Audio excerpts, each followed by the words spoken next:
पहला प्रश्न है, सामाजिक न्याय के लिए आवश्यक है। ऑप्शन नंबर ए निष्पक्षता, बी संबद्धता, सी अलगाव, डी इनमें से कोई नहीं। तो आपका सही उत्तर है ऑप्शन नंबर ए निष्पक्षता। सामाजिक न्याय के लिए निष्पक्षता की जरूरत होती है। अगला प्रश्न है, अपदृश्यता का अर्थ है। तो अपदृश्यता का अर्थ है ऑप्शन नंबर ए जो छूने योग्य नहीं है, बी जो दिखाई न दे, सी मानव तस्करी और डी बंधुआ मजदूरी। तो आपका सही उत्तर है ऑप्शन नंबर ए जो छूने योग्य नहीं है, अपदृश्यता का अर्थ कहलाता है। अगला प्रश्न है, सच्चर समिति रिपोर्ट का संबंध है। ऑप्शन नंबर ए ईसाई समुदाय से, बी मुस्लिम समुदाय से, सी अनुसूचित जाति से, डी अनुसूचित जनजाति से। तो आपका सही उत्तर है ऑप्शन नंबर बी मुस्लिम समुदाय से। सच्चर समिति रिपोर्ट का संबंध मुस्लिम समुदाय से है। अगला प्रश्न है, आदिवासी कौन लोग हैं।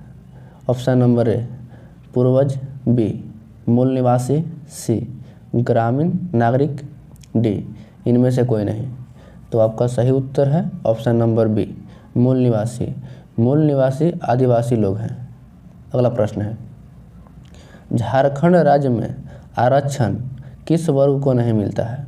ऑप्शन नंबर ए अनुसूचित जाति, बी अनुसूचित जनजाति, सी पिछड़ा वर्ग, डी सामान्य वर्ग। तो आपका सही उत्तर है ऑप्शन नंबर डी सामान्य वर्ग। झारखंड राज्य में सामान्य वर्ग के लोगों को।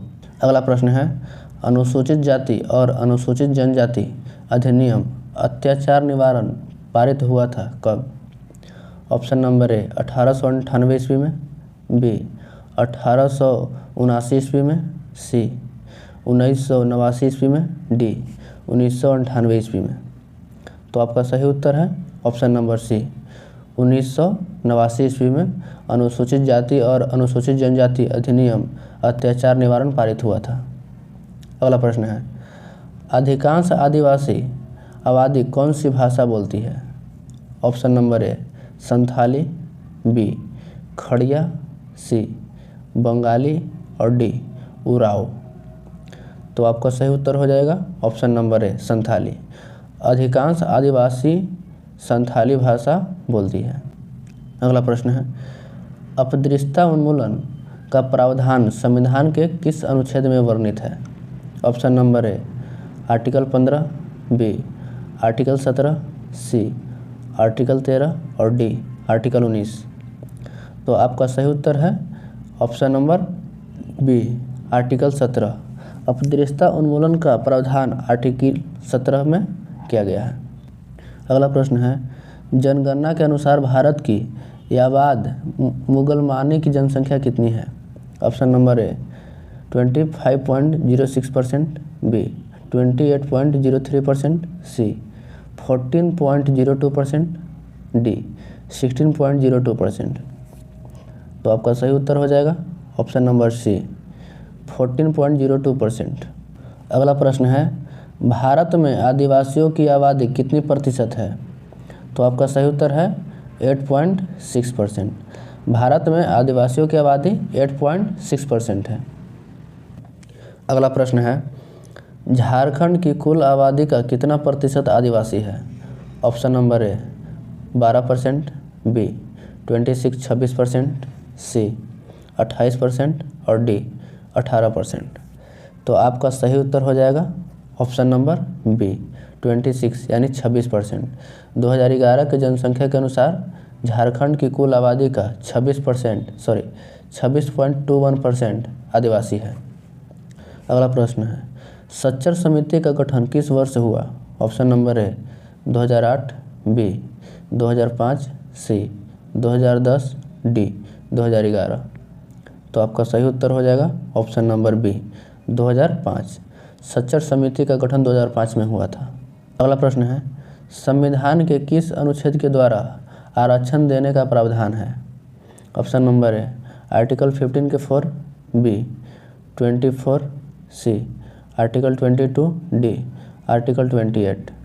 तो आपका सही उत्तर हो जाएगा ऑप्शन नंबर ए 15 के 4 में संविधान के आरक्षण देने का प्रावधान किया गया है। अगला प्रश्न है, झारखंड में अनुसूचित जनजातियों की जनसंख्या कितनी प्रतिशत है? तो इस क्वेश्चन का सही उत्तर है 26.2%। झारखंड में अनुसूचित जनजातियों की जनसंख्या 26.2% है। अगला प्रश्न है, सचर समिति के रिपोर्ट के आधार पर 6 से 14 साल के कितने प्रतिशत बच्चे कभी स्कूल नहीं गए? तो आपका सही उत्तर हो जाएगा ऑप्शन नंबर सी, 25%। सचर समिति की रिपोर्ट के अनुसार 6 से 14 साल के 25% बच्चे कभी स्कूल नहीं गए, जो कुल आबादी का 1/4। अगला प्रश्न है,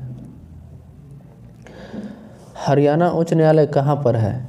option number A Shimla, B Gurugram, C Chandigarh और डी दिल्ली।